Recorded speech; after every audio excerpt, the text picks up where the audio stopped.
So, binisit nga pala namin yung SBD Farm to celebrate my BFF 30th birthday. Una nga pala namin ginawa is umihi. Sobrang traffic kasi from Tagaytay papunta dito. And ito nga pala yung mini chapel nila. Sakto din pala yung dating namin around 3 p.m. kasi may misa dito. So, video ko muna yung view. Ang ganda guys, ang lamig din yung time na to. Medyo mahangin nga dito kaya nag-worry ako sa aking bistina. Pero picture-picture pa rin kami ng aking mga kaklase. And bago nga pala yung chapel is may mini grotto dito ni Mama Mary. Try niya rin pumunta at magpa-picture kayo dito. Ang ganda, di ba? So, pinicture ko yung view. Pero medyo makulimlim na nito. Buti hindi nagtuloy yung ulan.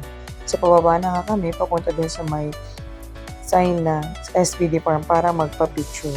So, ito yung nandito na kami sa may SBD Farm na signage. At nag-picture-picture nga ako dun sa may kahoy na pine tree. And isa pa, dumalawa pa nga. Ito nga pala yung history ng SBD Farm. Ayun. So, 1875 pa pala siya. And ito na nga pala nag-picture-picture kami na kaklase ko since elementary. And nag-solo pic din niya ako sa SBD Farm. Ito nga pala yung family na kasama namin to celebrate Janice's 30th birthday. And feeling ko nga dito sa picture na to, nasa New Zealand ako. Kaya naman, pinik namin yung opportunity at nag-picture-picture kaming magkakaklase. Siyempre, nag-solo pic din kami. Ito nga pala si Marce, single yan. Ito naman pala si Janessa.